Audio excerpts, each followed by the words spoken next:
तो जरा सोच समझ के बोलो नरोत्तम जी, कैसा बात करते हो हमारे, क्योंकि पुराना वादा है। 2018 के चुनाव में जब मैंने निर्दलीय पर्चा भरा था तो मुझे 2 राजाओं ने वादा किया था। सिंह जी ने रात को 1:30 बजे इसी कमरे में बैठ के मेरे मित्र के साथ आके मुझसे बात की थी और वादा किया था कि इस बार आप मेरा साथ दे दो, अगली बार आप चुनाव लड़ना, मैं आपका साथ दूंगा। और आदरणीय दिग्विजय सिंह जी ने मुझे पीसीसी में बैठ के छाती ठोक के कहा था कि दामोदर, ये दिग्विजय का वादा है, तुम इस बार घनश्याम सिंह को एमएलए बनाओ, पूरी ताकत लगाओ, तुम्हारे पास वोट बैंक अच्छा खासा है और अगली बार टिकट भी तुम्हारा और एमएलए भी तुम बनोगे सियोड़ा से। तो मैंने रामायण पढ़ी है तो मैं बात बार बार दोहराता हूँ कि रघुकुल रीत सदा चली आई, प्राण जाए पर वचन न जाए। एक बड़ा ऐलान दामोदर यादव आपने कर दिया है कि पार्टी ने टिकट नहीं दिया तो भी आप चुनाव लड़ेंगे। मैं चुनाव लड़ूंगा। मैं पूर्व विधायक राधेलाल बघेल ने ऐलान किया कि जय और वीरू की जोड़ी सियोड़ा और दतिया जिले में कुछ करके दिखाएगी, तो ये सारा साफ साफ नजर आ रहा है कि राधेलाल भी बदलाव कर सकते हैं। तो निश्चित रूप से जय वीरू की जोड़ी है तो मैं बड़ा भाई हूँ, राधेलाल छोटा भाई है और हम दोनों सामूहिक निर्णय लेंगे, मिलकर निर्णय लेंगे। और सियोड़ा विधानसभा क्षेत्र से यदि आप कांग्रेस पार्टी आपको टिकट नहीं देती है, लड़ेंगे, निर्दलीय लड़ेंगे या बसपा से लड़ेंगे? मैं बाबा साहब का फॉलोअर हूँ। जय भीम जय भारत का झंडा कल भी बुलंद था और आगे भी बुलंद करूंगा। दूसरा भाई भी जय भीम का नारा इस समय सियोड़ा में लगा रहा है और उनका कहना है कि दामोदर यादव मेरा भाई है और निश्चित रूप से वो हमारे साथ देंगे। मैं लाखन सिंह यादव की बात, वो मेरे बड़े भाई हैं, लाखन सिंह मेरे बड़े भाई हैं। डॉक्टर नरोत्तम मिश्रा का विरोध हो रहा है इस समय। उन्होंने एक अपने इंटरव्यू में जिस तरीके से बयान दे दिया कि जो बघेल समाज है, पाल समाज के जो राजा थे कहीं ना कहीं वो खानदानी नहीं थे। तो जरा सोच समझ के बोलो नरोत्तम जी, कैसा बात करते हो, हमारे पुराने मित्र हो। हम ये उम्मीद तो नहीं करते थे कि इतना डिस्टर्ब हो जाओगे मुख्यमंत्री ना बनने से। लोग, आपके विरोधी दल के लोग ये भी कहते हैं घनश्याम सिंह सरल स्वभाव के व्यक्ति हैं, यदि दामोदर यादव को टिकट मिलता है तो कहीं ना कहीं यादववाद या आपको एक दूसरे प्रकार की छवि से लोग देखते हैं। मैंने कहा नागरिक करता है, चाहे मेरी ही जाति का क्यों ना हो, एक शिकायत आएगी सबसे पहले उसको जेल भेजने का काम मैं करूँगा। माननीय कमलनाथ जी का भी फोन आ रहा है।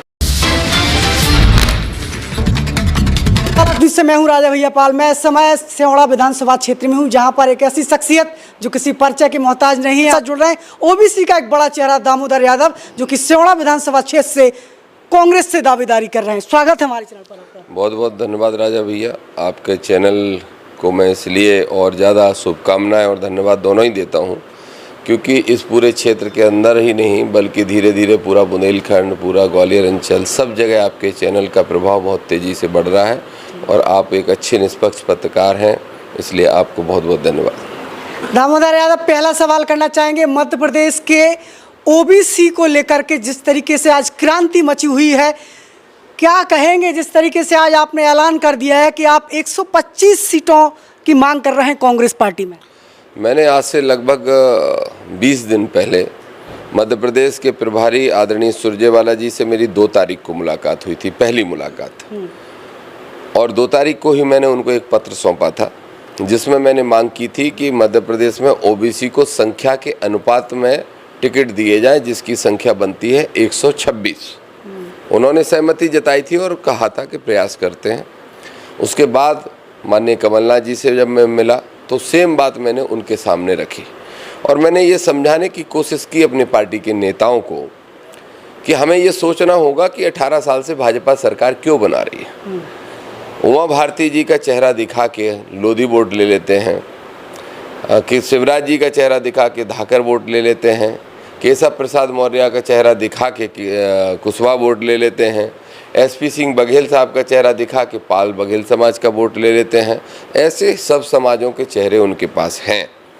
या तो हमारे पास वो ओबीसी के चेहरे होना चाहिए जिससे कांग्रेस के अंदर भी लोगों को लगे कि कांग्रेस के अंदर पिछड़ा वर्ग की पूछताछ हो रही है और बड़ा उनको सम्मान मिल रहा है। अगर हमारे पास वो चेहरे नहीं हैं और हम तत्काल बना भी नहीं सकते तो एक रास्ता ये है कि हम ज़्यादा से ज़्यादा लोगों को टिकट देने का काम करें। तो इसलिए हमने ये मांग रखी थी और मैं बड़ा खुश हूँ।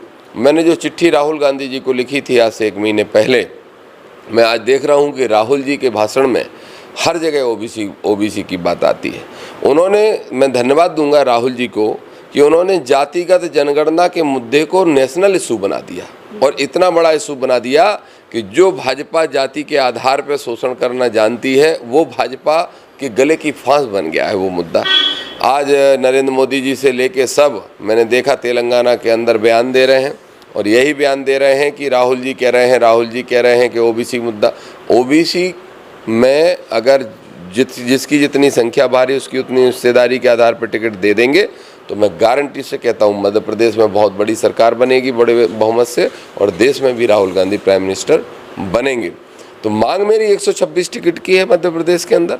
निश्चित रूप से पिछली बार 60 टिकट मिले थे 60, अब मैं उससे दोगुने से भी ज़्यादा की मांग कर रहा हूँ, लेकिन मांग जायज़ है, 100% जायज़ है। इसलिए हमारा प्रयास है कि पार्टी ये टिकट दे और कमलनाथ जी मुख्यमंत्री बने अच्छी बहुमत के साथ। 126 सीट की मांग करने वाले ओबीसी के नेता दामोदर यादव आप मांग करते हैं, लेकिन सिवना विधानसभा क्षेत्र में क्या कारण है कि दामोदर यादव को टिकट मांगना पड़ रहा है, कांग्रेस पार्टी दे नहीं रही है? ऐसा कुछ नहीं, ऐसा जिसने भी बताया हो गलत बताया है, क्योंकि मैं ना तो कांग्रेस से टिकट मांग रहा हूँ और मांग इसलिए नहीं रहा हूँ क्योंकि पुराना वादा है। 2018 के चुनाव में जब मैंने निर्दलीय पर्चा भरा था तो मुझे 2 राजाओं ने वादा किया था।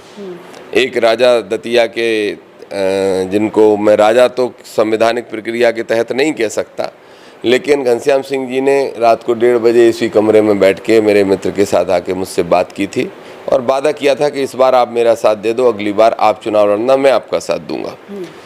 और आदरणीय दिग्विजय सिंह जी ने मुझे पीसीसी में बैठ के छाती ठोक के कहा था कि दामोदर ये दिग्विजय का वादा है, तुम इस बार घनश्याम सिंह को एमएलए बनाओ, पूरी ताकत लगाओ, तुम्हारे पास वोट बैंक अच्छा खासा है और अगली बार टिकट भी तुम्हारा और एमएलए भी तुम बनोगे सिवना से।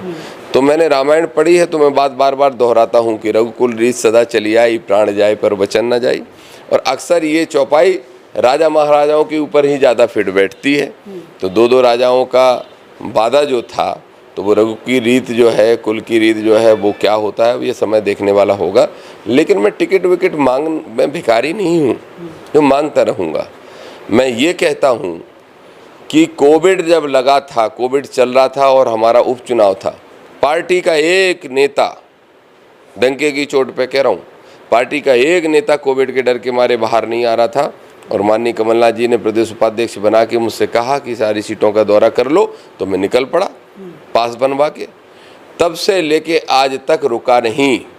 अगर मुझसे आधा भी दौरा पार्टी के कार्यक्रमों के लिए किसी नेता ने किया हो प्रदेश में तो मैं अपना टिकट छोड़ दूंगा। टिकट की दावेदारी नहीं करूंगा, टिकट की इच्छा नहीं रखूंगा। दावेदारी आवेदारी और मांग की तो कोई विषय नहीं है। तो जब इतनी मेहनत कोई करता है, अपना मन, अपना तन, अपना धन, अपना समय, अपनी ऊर्जा, अपने सारे लोगों का सहयोग लेके जब आगे काम करता है पार्टी के लिए, तो उसको खुद टिकट मांगना पड़े ये तो उचित नहीं है। और जब मैं पिछड़ों की बात कर रहा हूँ तो आप जानते हो पूरे प्रदेश के नौजवान लड़के पिछड़ा वर्ग के मुझसे बड़ी उम्मीद रखते हैं और इसलिए मैं नहीं समझता कि मुझे टिकट को झोली फैला के मांगना पड़ेगा, पार्टी खुद ही टिकट देगी। 15 साल बीत गए कांग्रेस में संघर्ष करते करते, आपने कार्यकर्ताओं के लिए आंदोलन किए। माननीय कमलनाथ जी का भी फोन आ रहा है, लेकिन मैं चाहूंगा कि आप बात करें। नहीं, आप कंटिन्यू करिए, मैं बाद में बात कर लूँगा, देख रहे हो। नहीं, कर लीजिए, बाद में कर लूँगा, कोई दिक्कत नहीं, आप कंटिन्यू करिए। तो आपने देखा ही होगा कमलनाथ जी का भी अभी कॉल आया, कहीं ना कहीं एक बड़ा संदेश हो सकता था, लेकिन ये जनता के सामने इंटरव्यू चल रहा है तो जनता को दरकिनार करना शायद दामोदर यादव उचित नहीं समझते। एक बड़ा सवाल इस तरीके से हम कर रहे थे कि 15 साल बीत गए कांग्रेस में संघर्ष करते करते, तमाम आंदोलन किए, तमाम धरना प्रदर्शन किए, इसके बाद भी दामोदर यादव के साथ ये व्यवहार कांग्रेस पार्टी क्यों कर रही है? नहीं, मेरे साथ कांग्रेस कोई गलत व्यवहार नहीं कर रही, अभी से हम ऐसा क्यों सोचें। मैं ये मानता हूँ, देखिए ये बात तो मुझे बोलने में कोई संकोच है नहीं।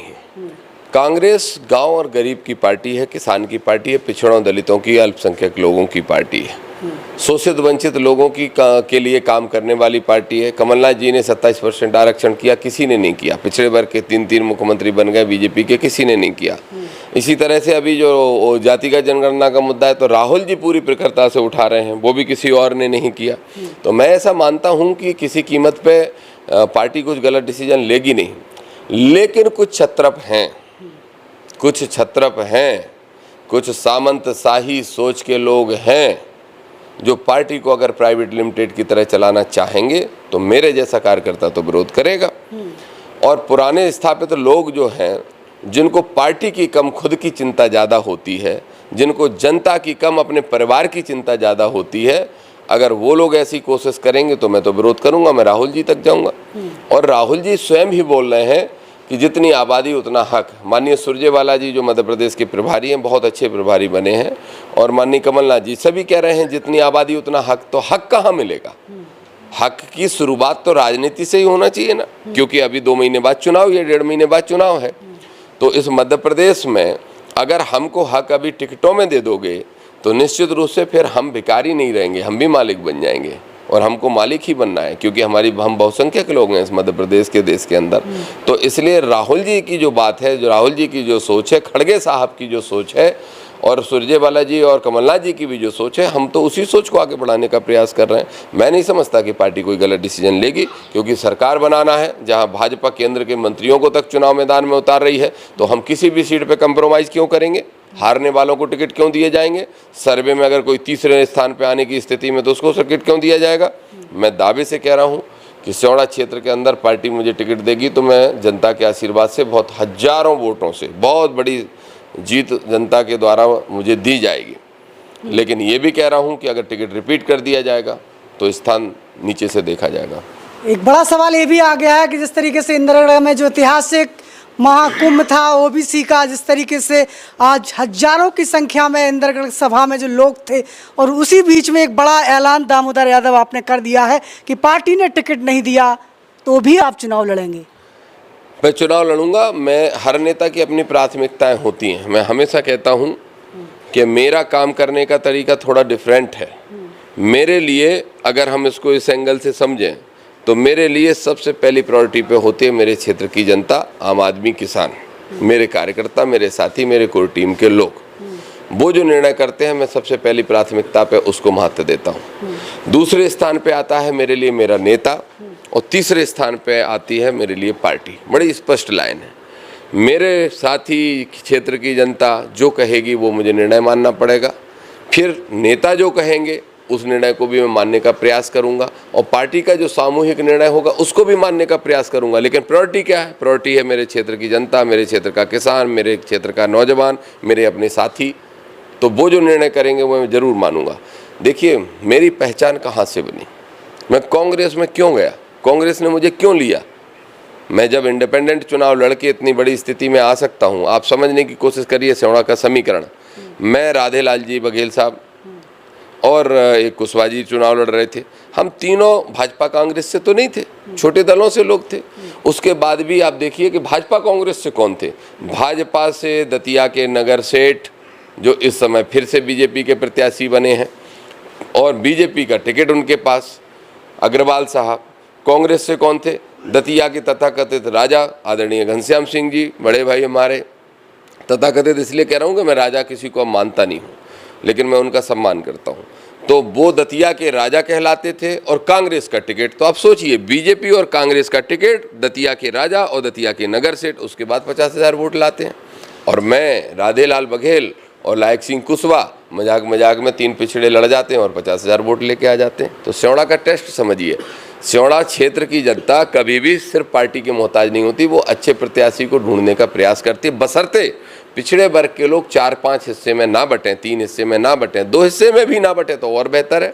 तो इसलिए सियोड़ा के क्षेत्र की जनता ने निर्णय कर लिया है, और उनका निर्णय मानना मेरी मजबूरी भी है, मेरा धर्म भी है, मेरा कर्तव्य भी है। इसलिए मैं ज़रूर मानूंगा। पार्टी, मुझे उम्मीद है, टिकट जरूर देगी, और नहीं तो फिर सियोड़ा की क्षेत्र की जनता का निर्णय मानना मेरे लिए जरूरी है। विधायक राधेलाल बघेल ने ऐलान किया कि जय और वीरू की जोड़ी सियोड़ा और दतिया जिले में कुछ करके दिखाएगी। तो ये सारा साफ साफ नजर आ रहा है कि राधेलाल भी बदलाव कर सकते हैं। राधेलाल जी मेरे छोटे भाई हैं, और सबसे अच्छी बात है हम दोनों ने 2 चुनाव आमने सामने लड़े, लेकिन आप भाईचारा देख रहे होंगे। हम दोनों ही ओबीसी और एससी वर्ग के भाइयों को आगे ले जाने का प्रयास कर रहे हैं। तो निश्चित रूप से जय वीरू की जोड़ी है, तो मैं बड़ा भाई हूँ, राधेलाल छोटा भाई है, और हम दोनों सामूहिक निर्णय लेंगे, मिलकर निर्णय लेंगे। और वो निर्णय, पहले तो प्रयास यही रहेगा हम हर हाल में कांग्रेस की सरकार बनाएं और कांग्रेस सही निर्णय करे। सिवाड़ा विधानसभा क्षेत्र में बघेल भारतीय जनता पार्टी से मनोहर फौजी टिकट मांग रहे थे। टिकट कटने के बाद कहीं ना कहीं अब बघेल और कुशवाहा का भी टिकट कटा है, तो ओबीसी का फैक्ट कहीं ना कहीं अब भाजपा और कांग्रेस से हट रहा है, तो कहीं ना कहीं इसका फायदा आपको हो सकता है। निश्चित रूप से बीजेपी में कुशवाहा समाज के लोग बहुत सक्रियता से टिकट मांग रहे थे, पाल समाज के लोग टिकट मांग रहे थे, लेकिन किसी को नहीं मिला। और ये दोनों जातियां वहाँ बहुसंख्यक है, मेरी जाति भी बहुसंख्यक है, यादव जाति। और जाटव समाज चूँकि मुझे बाबा साहब की विचारधारा के कारण बहुत पसंद करता है, तो एक सीधा सा एक समीकरण बन गया है। 35,000 वोट जाटव समाज का, आपके कुशवाहा समाज और पाल समाज का 25-25, 30,000 वोट इनका, यादवों का भी 15 से 20,000 के बीच में यादवों का, तो ये सब मिला के मेरे ख्याल से 1.25 लाख वोट तो यही हो जाता है 3-4 जातियों का।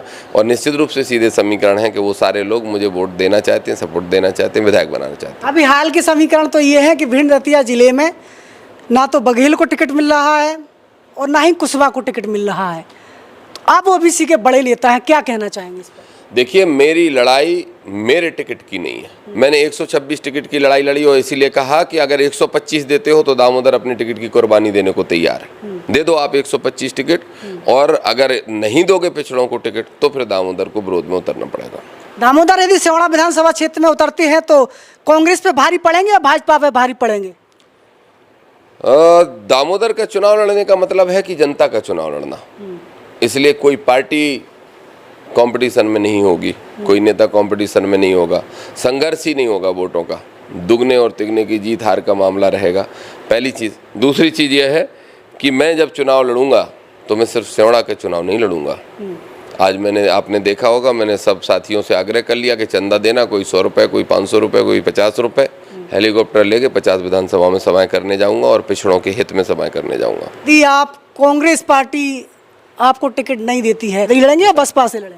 मैं बाबा साहब का फॉलोअर हूँ और मैं मानता हूँ कि भारतीय संविधान है तो दामोदर को इतना हक मिला है जो बोल पा रहा है।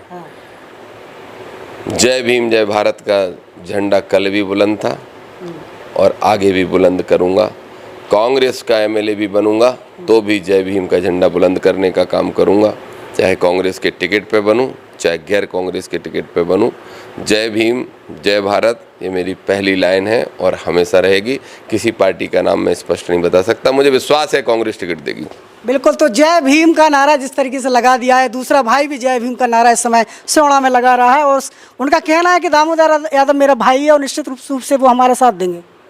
मैं लाखन सिंह यादव की बात कर रहा हूं। वो मेरे बड़े भाई हैं, लाखन सिंह मेरे बड़े भाई हैं और लाखन सिंह जी जो है चूँकि वो लाहौर के क्षेत्र के रहने वाले हैं, तो पिछली बार जब चुनाव मैं नहीं लड़ा तो इसलिए वो लड़ गए थे। अब चूँकि मैं ही लड़ रहा हूँ तो इसलिए वो नहीं लड़ेंगे और उनको लड़ना होगा तो मैं उनसे कहूँगा लाहौर लड़ो, मैं आपके लिए एक नहीं 20 सभाएं करने आऊँगा। आज आपने एक बड़ा ऐलान ये भी कर दिया है कि दामोदर यादव हेलीकॉप्टर से सभाएं करेंगे जगह जगह। इतना पैसा आएगा कहाँ से? जनता देगी। हम चिटफंडी तो है नहीं, हमारे पास अडानी और अंबानी तो है नहीं। मैं तो एक अकाउंट खोलने वाला हूँ और अपने पूरे प्रदेश भर के साथियों को भेजने वाला हूँ। 1 रुपये से 100 रुपये, 100 रुपये से 500 रुपये, 500 रुपये से 1000 रुपये, जो जितना जमा कर सकता है मेरे अकाउंट में जमा करो। मुझे पिछड़ों की लड़ाई लड़ना है, मिशन को चलाना है, बाबा साहब के संविधान को बचाना है। सब सहयोग करेंगे, हेलीकॉप्टर भी आएगा, सभाएं भी होंगी और सभाओं का असर भी होगा और उससे सरकारें बनेंगी और बिगड़ेंगी। कितने वोटों से चुनाव जीत सकते हो सिवाड़ा विधानसभा क्षेत्र से? मैं कांग्रेस के टिकट पे 25-30 हज़ार से जीतूंगा और 25-30 हज़ार से ही जीतूंगा। निर्दलीय लड़ेंगे या किसी आने से लड़ेंगे तो भी 25-30 हज़ार से कम की जीत तो नहीं होगी, ये तो पक्का पता है। हाँ, लेकिन ये ज़रूर मुझे दुख होगा अगर मुझे गैर पार्टी के लड़ना पड़ा। मैं नहीं चाहता मेरी पार्टी का नुकसान, क्योंकि मैं कमलनाथ जी को सीएम और राहुल जी को पीएम बनाना चाहता हूँ। फिर पार्टी का निर्णय है, लेकिन बहुत बड़ी जीत होगी। घनश्याम सिंह जी तो बता रहे थे कि वो 40,000 से जीतेंगे यदि पार्टी उन्हें मौका दे रही है और उनको टिकट मिल रहा है। उनसे पूछिएगा कि 2013 में जब वो मेरे सामने चुनाव लड़े थे तो उनको कितने वोट मिले थे। कांग्रेस का टिकट होने के बाद अगर कोई 20,000 वोट लाता है और कोई इंडिपेंडेंट लड़के उससे 2,000 वोट कम लाता है तो कौन ज़्यादा ताकतवर हुआ, पहली चीज़। फिर ये भी पूछिएगा कि 2013 की लगभग 65 पोलिंग है जिनमें मुझे 50, उनको 50 वोट मिलते थे और मुझे 350-400 वोट मिले थे। लेकिन जब 2018 में मैंने साथ दे दिया तो उन्हीं पोलिंगों पे फिर उनको 350 वोट मिल गए। तो ज़रा सोच समझ के बोलना चाहिए, कहाँ से आएगा वोट। कौन देगा वोट? ना पाल देगा, ना कुशवा देगा, ना जाटव देगा, ना यादव देगा, ना धाकर देगा, ना गुर्जर देगा, कोई भी जाति, ना लोधी राजपूत देगा, कोई भी जाति नहीं देगी। और मुसलमान भी उसी को देता है जिसको भारतीय जनता पार्टी को जो हरा रहा होता है। और मैं भाजपा को हराऊंगा। एक बड़ा सवाल ये भी आता है कि जिस तरीके से जब दामोदर यादव सभा में दहाड़ रहे थे तो निश्चित तौर से आपने वो भी जिक्र कर दी जो पाल समाज के आज दिल पर दस्तक देती है। आज पाल समाज को गहरा झटका लगा हुआ है। पूरे मध्य प्रदेश में जगह जगह गृह मंत्री डॉक्टर नरोत्तम मिश्रा का विरोध हो रहा है इस समय। उन्होंने एक अपने इंटरव्यू में जिस तरीके से बयान दे दिया कि जो बघेल समाज है, पाल समाज के जो राजा थे कहीं ना कहीं वो खानदानी नहीं थे, इनका कोई खानदान नहीं, इनका कोई वजूद नहीं। क्या कहना चाहेंगे? आप भी ओबीसी के नेता हैं। देखिए, मैं ओबीसी का नेता क्या, हम भी चरवाए। हाँ। उन्होंने चरवाहों का मजाक उड़ाया है। अब उनको ये ज्ञान होना चाहिए। एक रामायण की कोई चौपाई है, जाखों दुख दारो दुख दे दे ताकि मत पहले ही हर ले। तो उनकी मति शायद हर ली होगी प्रकृति ने, ईश्वर ने, क्योंकि चरवाहा यादव भी है, चरवाहा गुर्जर भी है, चरवाहा पाल भी है, चरवाहा कुशवा भी है। चरवाहा हर वो जाति का व्यक्ति है जो किसानी और खेती से संबंध रखता है। हमारे देश के अंदर 90% लोग खेती किसानी से संबंध रखने वाले हैं। या तो खेत में हल चलाता है या मजदूरी करता है। तो किसका मजाक उड़ाया? और जहाँ तक जिस पाल और बघेल समाज की उन्होंने बात की है, वो पाल बघेल समाज का इतिहास गौरवशाली है। लोक माता अहिल्याबाई उसी पाल समाज से हैं और मैं हुई हैं, और भी बहुत महापुरुष हुए हैं। उस पाल समाज ने आज इस कृषक जाति में की रीढ़ की हड्डी है पाल बघेल समाज। अब उनको एहसास हुआ हो या ना हुआ हो, हम चुनाव में एहसास करा देंगे कि तुमने जो चरवाहों को उनका कैरेक्टर क्या बोलने की कोशिश की है, उनका खानदान की बात की है, खानदानी नहीं है। तुम कितने खानदानी हो मैं बता दूंगा, पर हम उस लेवल पे नहीं जाना चाहते। आपने मेरे भाई को, मेरी जाति को गाली दी है, मेरे वर्ग के लोगों को गालियां दी हैं, अपमानित किया है। इसकी सज़ा तुम्हारे चुनाव में तुमको मिलेगी, जमानत जब्त होने का तुम्हारा काम होगा। और तुम्हारे खानदान की मैं बात नहीं करना चाहता क्योंकि मेरा स्तर इतना ख़राब नहीं है, लेकिन हाँ व्यक्तिगत आपकी करना चाहता हूँ कि आप कनेक्टरी भी नहीं करते थे, बसें आवाज़ लगा के आगे बढ़ाने का काम करते थे। आज भले ही 10,000 करोड़ के मालिक हो। तो ज़रा सोच समझ के बोलो नरोत्तम जी, कैसा बात करते हो? हमारे पुराने मित्र हो, हमें उम्मीद तो नहीं करते थे कि इतना डिस्टर्ब हो जाओगे मुख्यमंत्री ना बनने से। मुझे मालूम है कि मुख्यमंत्री बनने की लालसा में हमारी सरकार गिराने में काम किया था, नहीं गिर पाई। सरकार तो गिर गई, मुख्यमंत्री नहीं बन पाए। अब जितनी गुस्सा शिवराज जी पे है तो इसका मतलब किसी के लिए भी कुछ बोलोगे। दूसरा, मोदी जी पे गुस्सा है इनको, क्योंकि अब 5-5, 6 मुख्यमंत्री के चेहरे उतार दिए गए तो इनका कहीं उसमें नाम ही नहीं है। तो बौखलाओ मत, ज़्यादा अगर बौखलाओगे और ज़्यादा हमारे लोगों के खिलाफ बोलोगे तो हम बंगला घेर के बैठ जाएंगे, ध्यान रखना। दामोदर यादव जी, जिस तरीके से पहला नाम तो आ गया कि यदि दामोदर यादव चुनाव मैदान में आते हैं, पार्टी कहीं ना कहीं आपका साथ छोड़ती है, तो राधेलाल आपका साथ देने के लिए तैयार खड़े हैं। ऐसे कितने और राधेलाल हैं, कितने लोग हैं जो आपके साथ जा सकते हैं और पार्टी को नुकसान हो सकता है कांग्रेस को? देखिए, कांग्रेस का हम नुकसान नहीं करना चाहते, लेकिन स्वाभाविक तौर पे जब मेरे जैसा साथी अगर कांग्रेस से किसी वजह से उसको अलग होना पड़ा, मैं नहीं होना चाहता, तो फिर राधेलाल जी नहीं, बहुत सारे हमारे साथी हैं। और हर वो व्यक्ति जो पिछड़ा वर्ग की, आरक्षण की, दलित वर्ग की और सामाजिक समानता की बात करता है या उसकी सोच रखता है, वो सब साथ दे रहे हैं। और इस मध्य प्रदेश के अंदर मैं समझता हूँ कि 35 से 40 विधानसभा में ऐसे लोग हैं जिनके पास, किसी नेता के पास 2000 वोट हैं, किसी के पास 4000 वोट हैं।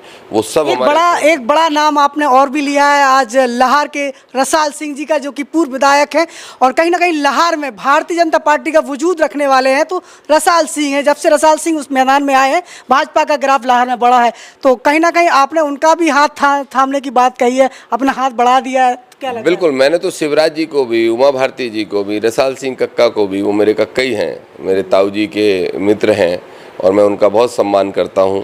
तो मैंने कहा कि ये सारे लोग जिनको भाजपा धोखा दे रही है और उनको मेरा सहयोग करना चाहिए। हम ओबीसी की लड़ाई पूरी ताकत से लड़ेंगे और निश्चित रूप से जीतेंगे। और नुकसान होगा, नुकसान बहुत बड़ा नुकसान होगा। अगर आप किसी एक ऐसे व्यक्ति को माइनस करने की कोशिश करते हो जिसके पीछे पूरी जमात चलती हो, तो नुकसान क्यों नहीं होगा? और किस लालच में करते हो, किस मोह में करते हो, किस मजबूरी में करते हो, क्या राजाशाही, क्या सामंतशाही, अगर इसमें करोगे तो उसका डबल नुकसान होगा। भाजपा कांग्रेस दोनों को नुकसान होगा, निश्चित रूप से होगा। अगर भाजपा माइनस करती है तो भाजपा का तो हो ही रहा है, अगर कांग्रेस ऐसे हमारे साथी अपने लोगों को नुकसान माइनस करेगी तो नुकसान होगा। तो आप हाथी पे चढ़ना पसंद करेंगे या अपना कोई ओबीसी मोर्चा अलग बना के अपनी टीम खड़ी करेंगे, टिकट लड़ेंगे? मैं पंजे की सवारी करने के मूड में हूँ, और ये सवाल आप मुझसे 15 तारीख के बाद पूछेंगे तो सबसे पहले आपको ही जवाब दूंगा, और फ़ोन करके दे दूंगा। अगर हम प्रेस में नहीं होंगे तो फ़ोन करके बोलूँगा कि राजा भैया आप सबसे पहले डिजर्व करते हो ये खबर के लिए, तो मैं आपको तब बता दूंगा। वैसे मुझे पूरी उम्मीद है, मैं राहुल जी से, खड़गे साहब से, प्रियंका जी से मिलने के लिए दिल्ली जा रहा हूँ। और तौर से ये ग्वालियर चंबल अंचल के लिए, पूरे प्रदेश के लिए, ओबीसी के लिए एक बड़ा इंटरव्यू और एक बड़ा ऐलान दामोदर यादव की तरफ से हो सकता है। जुड़े रहिए आपकी जनता पाल ढाबा आपका हार्दिक स्वागत करता है। हमारे यहाँ खाने में दाल फ्राई, दाल तड़का, दाल मखनी, सेव भाजी, सेव टमाटर, कढ़ाई पनीर, चिली पनीर, पनीर पसंदा, संगम पनीर, और स्वीट में खीर, स्पेशल केसरी खीर, गुलाब जामुन सेवा का अवसर दें। धन्यवाद।